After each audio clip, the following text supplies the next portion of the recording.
अस्सलाम वालेकुम रहमतुल्लाहि व बरकातुहू। बिस्मिल्लाहिर्रहमानिर्रहीम। मैं मोहम्मद अलीमुल्ला शरीफ शांति नगर मैसूर से बस वापस दोबारा आपको महीने के बाद एक साल के बाद हो वापस मैं कुछ इश्यू को आपको बात करूँगा। ये पब्लिक रिलेटेड इश्यू है, इसलिए मैं बात करना चाह रहा हूँ। दूसरा क्या है तो पब्लिक रिलेटेड इशू को बोले तो ये जो है वक्फ औकाफ को रिलेटेड है, मैसूर के औकाफ को, खास मैसूर के औकाफ को रिलेटेड सब्जेक्ट है। इसलिए मेरी अदम गुजारिश है कि आवाम को एक बार ज़रा गौर व फिक्र से ज़रा सुने और जो सूझ को जो भी फैसला लेना है ये आपकी ये अपना भी पर्सनल इंटरेस्ट का मुद्दा है। तो औकाफ के बारे में पहले तो मैं ये बताना एक दो बात मैं बताना चाहता हूँ।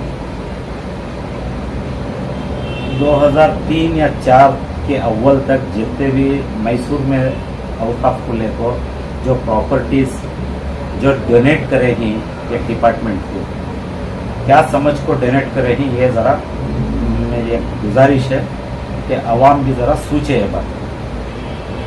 तो कोई भी हो सकता है गैर गलत हाथा में नको जानते कर को बोल को एक इदारे को दिए।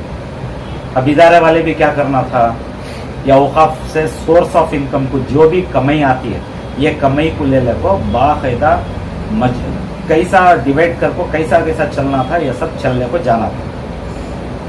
तो ये कैसा जाता था नहीं जाता था वो और बात है। लेकिन 2017 में जो है बोर्ड कर्नाटका वक्फ बोर्ड से एक सर्कुलर पास होता है 2017-18 में। क्या पास होता है, जितने भी इदारे ही मैसूर के अंदर वक्त को जमको ही उनके पूरे खर्चे कमाया सब जाने के बाद 1 लाख बचने के बाद उनके हाथ में उसमें 30% जो है उन्होंने गौर गरीब को जो भी कमेटी के इर्द गिर्द में रहने वाले हैं उनको उनके बीमारी की हाजतों को और उनके पढ़ाई के हाजतों को यकीनन उनको बांटना पड़ता है। तो 30% सर्कुलर पास होने के बाद अब मेरा सर्कुलर पास होने के बाद अब मेरी एक जिम्मेदारी बनती है 2017 के बाद ये इंस्टीट्यूशंस जितने भी औकाफ को लखो ही जो 60 कमेटियां हैं, कहते ही 60 कमेटियां हैं, ये 60 कमेटियां इन्हों कितना बाट को ही या 30% बाट को ही या नहीं बाट को ही मैं सवाल डाल को ये 60 कमेटियां में कौन कितने मेंबर्स हैं मैं वो भी पूछता हूँ, ये सोर्स ऑफ इनकम भी पूछता हूँ। पूरे जवाब हाँ को ही है अल्हम्दुलिल्लाह। अगर ये तो मालूम पड़ता है कि बहुत सारे कमेटियां में आज तक बहुत सारे कमेटियां में ऑडिट हो को नहीं है। ऑडिट क्या वजह से हो को नहीं है, ये पहला सवाल उठता। सुन रही ना, ये ऑडिट क्या वजह से ये 60 कमेटियां में ऑडिट नहीं हो सकता, क्या वास्ते नहीं हुआ, ये कोई भी पूछने वाला नहीं है। अब रही बात ये पैसा 30% जो सर्कुलर के हिसाब से जो गौर गरीब में जो जाना था, गौर गरीब में की नहीं जा रहा और जाको रहा तो की ये ऑडिट नहीं हो रहा और इसकी जिम्मेदारी कौन लेना चाहिए। मेरा सबसे बड़ा मेरी एक क्या बोलते हैं कंसर्न्स करके बोले तो मेरी एक फिक्र है, ये पैसा गलत हाथों में तो नहीं जा रहा और अगर जाते रहा तो कौन इसका जिम्मेदार। तो ऊपर से सर्कुलर में बाकायदा सर्कुलर में एक ऑर्डर्स आता है, ये हिसाब किताब नहीं करे सो उनको, ये हिसाब किताब के ऊपर नहीं ध्यान दिए सो उनको अकॉर्डिंग टू द लॉ कानून के हिसाब से इनको मुजरिम खड़ा कर को इनको सख्तागी से पनिशमेंट करो बोल को आते। लेकिन ये भी वो ऑफिसर को भी कौन भी आज तक की नहीं पूछ रही, सवाल की नहीं कर रही। आखिर ये कहते जिन्हें की मिली भगत है, ये समझ के बाहर चल रहा है ये इश्यू। अब रही बात ये तो 30% का समझ में आ गया।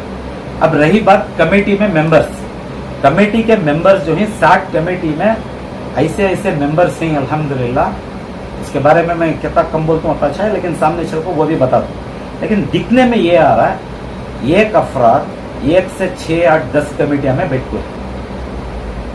मिसाल के तौर पे बताएं सर। मिसाल की तौर से मैं दूसरों की मिसाल तो नहीं बोलता, लेकिन बोलूंगा तो मैं इंशाल्लाह हमारे एमएलए साहब के बारे में बोलता बोलो हूँ। सर। हमारे एमएलए साहब भी 1 से बढ़कर 2 कमेटियां में बैठी।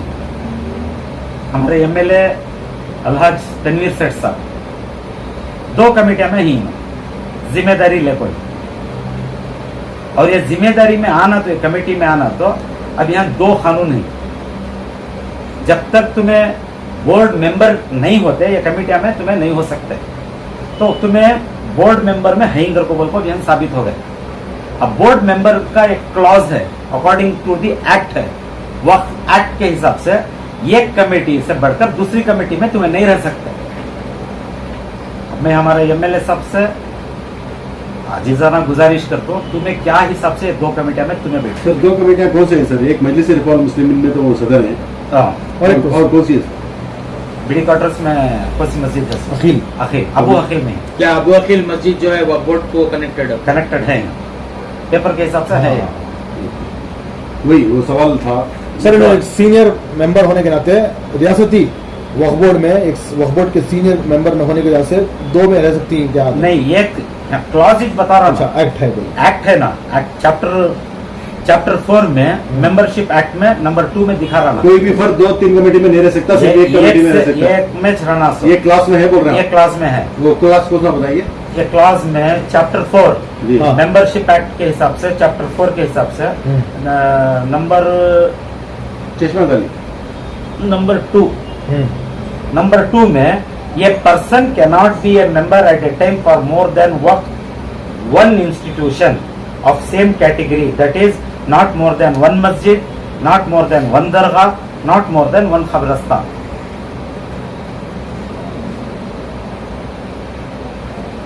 एक से बढ़कर अगर तुम्हें 2 में ही इनका बोले तो ये कानून के हिसाब से तुम्हें वहां 2 जगह क्या कर रहे हो ये मुझे मालूम है। हो सकता है मैसूर के अंदर ऐसे कोई भी काबिल नहीं रहेंगे, उसके वास्ते 2 जगह भी रहेंगे। ऐलान करो ना। अच्छा, तुम्हें ऐलान नहीं कर को तुम्हें काबिलियत को डिसाइड कर डाले तो कैसा? तुम्हें ऐलान करो। नहीं, मिसाल आप तनवीर सेठ की दे रहे हैं, ऐसे बहुत लोग हैं क्या? बहुत सारे ही जी, बहुत सारे ही। सर ये आम आदमी को भी वही कानून है और एमएलए को भी वो सबको भी। हाँ, ये पर्सन कर को बोला लेगा तो इंडिविजुअल, लेकिन कंडीशन क्या है तो फर्स्ट ही शुड बी है उन्होंने पहले बोर्ड मेंबर होना चाहिए, मेंबरशिप में आना होगा। कहाँ पे? औकाफ में? औकाफ में मेंबरशिप में आना। मेंबरशिप में आए बाद तुम्हें इंस्टीट्यूशन कौन मेंबर बन सकती है वो? अब यहाँ जनरल पूरी पब्लिक बन सकती है, लेकिन मैं 6-8 महीने से मैं उसके ऊपर मेहनत पढ़ रहा हूँ मैं मेंबर बनने की, लेकिन वहाँ मुझे मेरे दरवाजे पूरे बंद कर को छोड़े। ऐसे तो मेरे वास्ते नहीं बंद कर को रखी हूँ ना, नहीं मैं बोला दूँ उन्होंने अब जनरल पब्लिक कोई भी नहीं आना। नहीं वैसे नहीं, जो पहले से ही मेंबर बनना चाह रहे हैं उनको कुछ शर्तें हैं क्या? उनको शर्तें ऐसा रख डाली पॉलिटिकल इन्फ्लुएंस से आना होना, आम आदमी नहीं जा सकता। आम आदमी नहीं आना, पॉलिटिकल इन्फ्लुएंस से आना। अब क्या अगर को बोले तो मैं अब जैसा अब मैं जाता हूँ अब और वापस इनके जाको इनकी सिफारिश को आना में।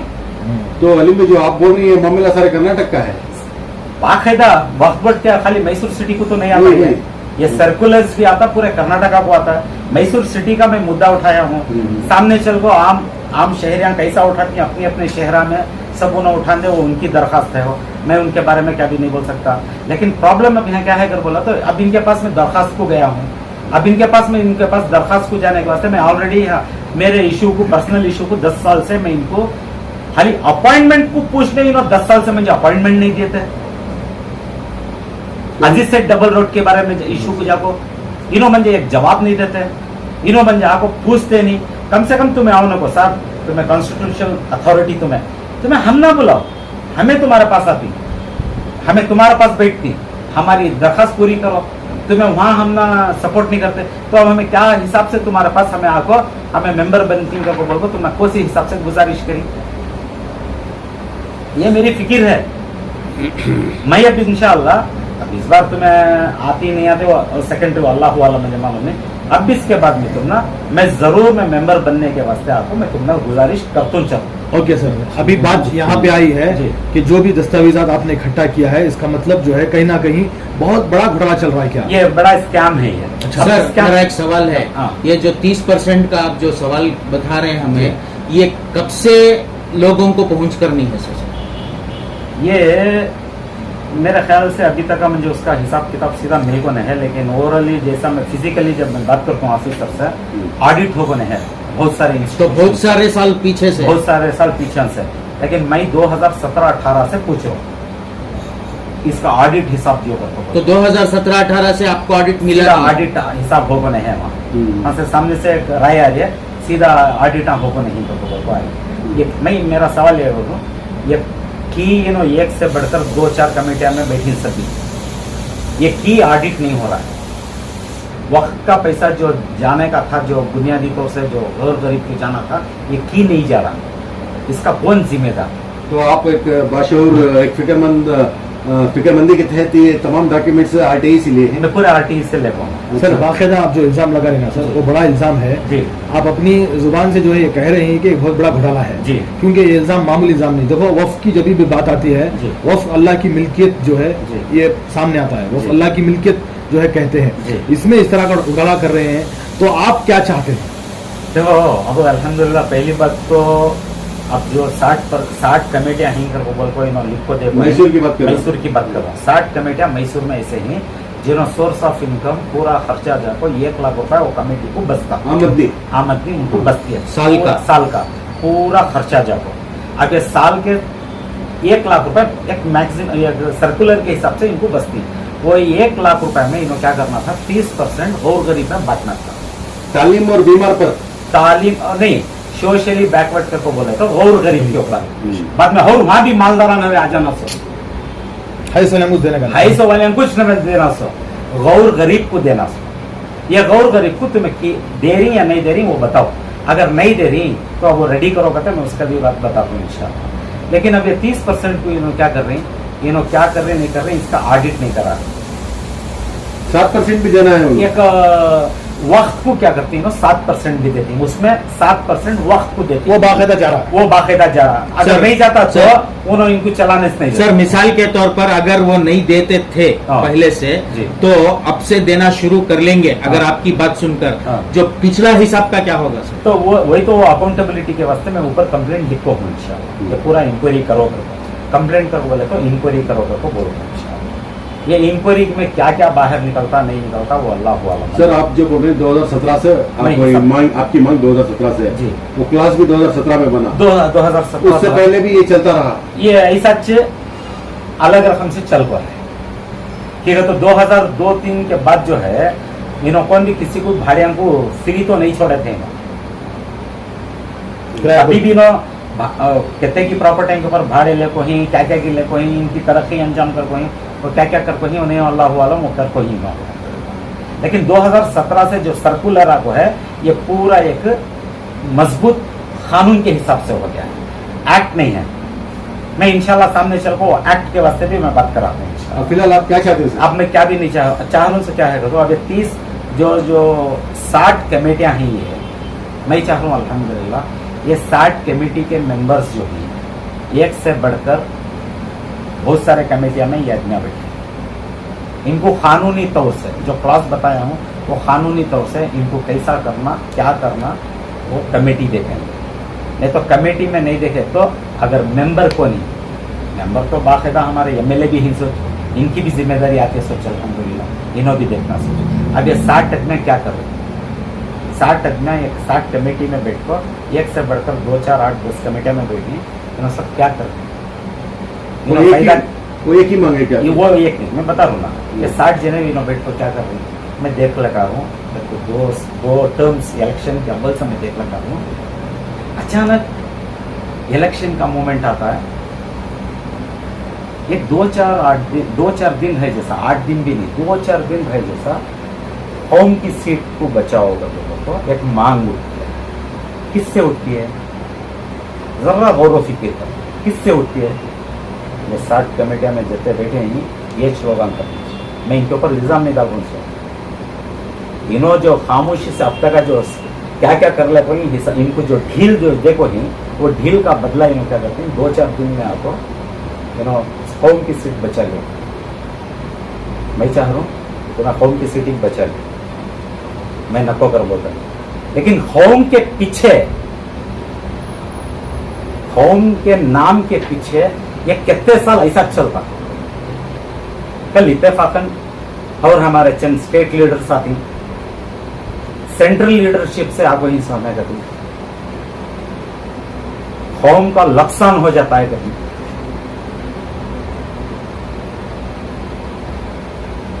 यहाँ होम की सीट कती उन्होंने आपको सेंट्रल लीडरशिप से आपको ही करो बोलो होम का नुकसान हो जाता कर बोला उनको। उन्होंने एक बात बोला उनको जाके देखो साहब क्लियर कट हमारे एमएलए कॉन्स्टिट्यूशनल अथॉरिटी का तो हमारे एमएलए पॉलिटिकल फिगर ही पॉलिटिक्स के ऊपर बात करो, तुम्हें तरक्की के ऊपर बात करो। होम के नाम के पीछे कई को तुम्हें फायदा उठा लेना चाहिए। कौन भी इन्वॉल्व होने को होम के नाम से, तुम्हें भी इन्वॉल्व होने को, कौन भी इन्वॉल्व होने को, उन्होंने क्या कर को ही उसके नाम से उन्होंने वोट लेंगे।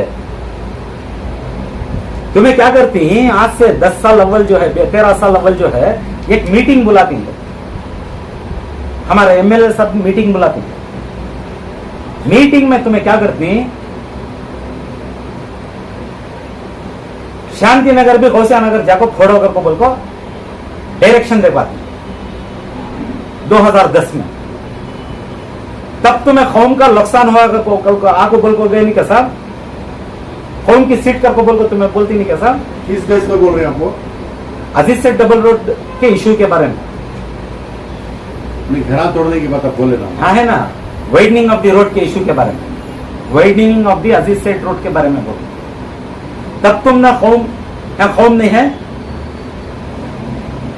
तब तुम ना कौम का नुकसान हो जाता कर को कल बोल को ना सब तुम्हें। सर अगर रोड वेटिंग नहीं होता तो यहाँ ट्रैफिक का सर मैं आज तक वो रोड के बारे में मैं आज तक मेरे पूरे वीडियोस उठा को देख लो, मेरे पूरे डॉक्यूमेंट्स उठा देख लो।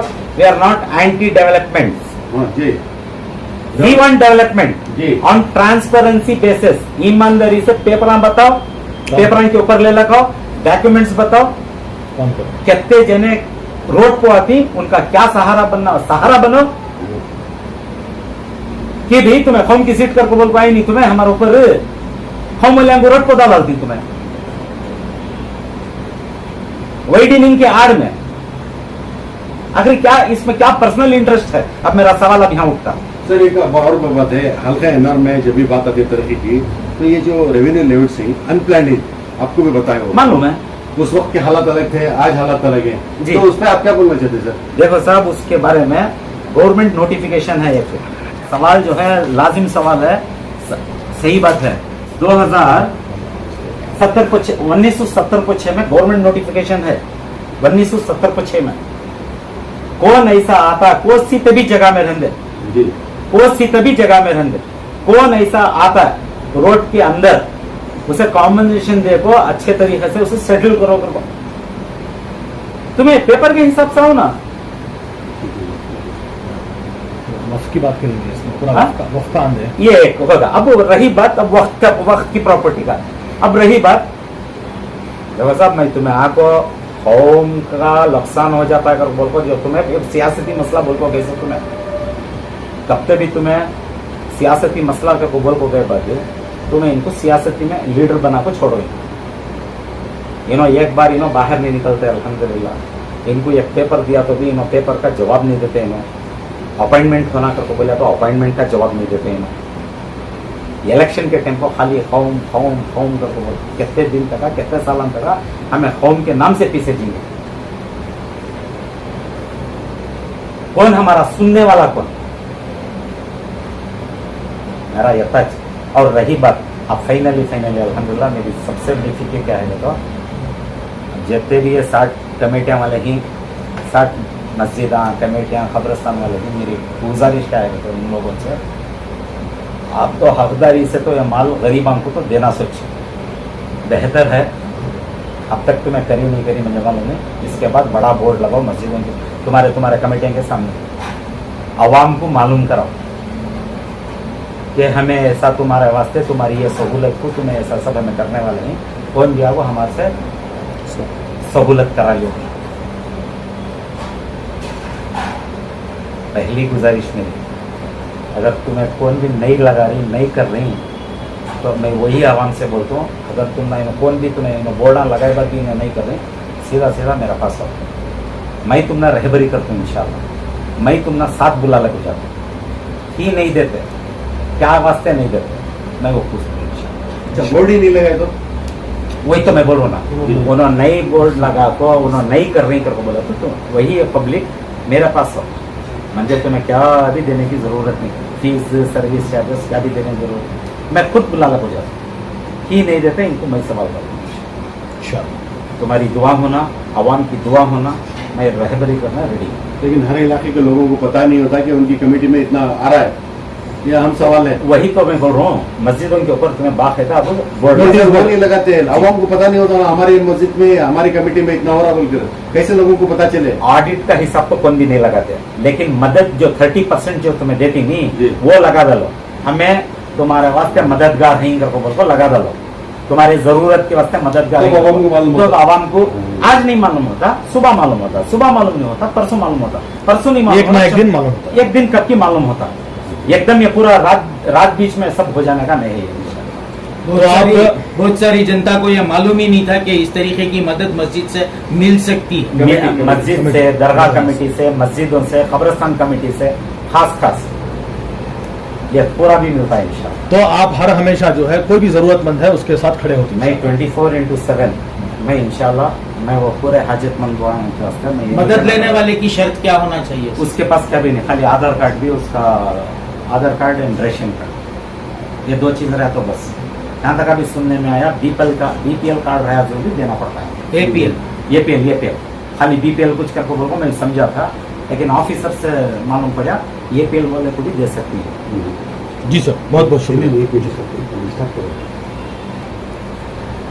सर, आपने बहुत सारी बातों का खुलासा किया। अल्हम्दुलिल्लाह। इसमें जो है कहीं ना कहीं ये भी मालूम होता है कि इंतखाबात का दौर चल रहा है, अभी बहुत ही कम दिन रह गए हैं, तो आप इस वक्त जब आकर जो है इस मुद्दे को उठाना ये कहाँ तक ठीक रहा? जी अल्हम्दुलिल्लाह। एडमिनिस्ट्रेशन को तो पहली बात तो एडमिनिस्ट्रेशन को भी मालूम है, हमारी आवाम को भी है, एनआर क्षेत्र की मालूम है।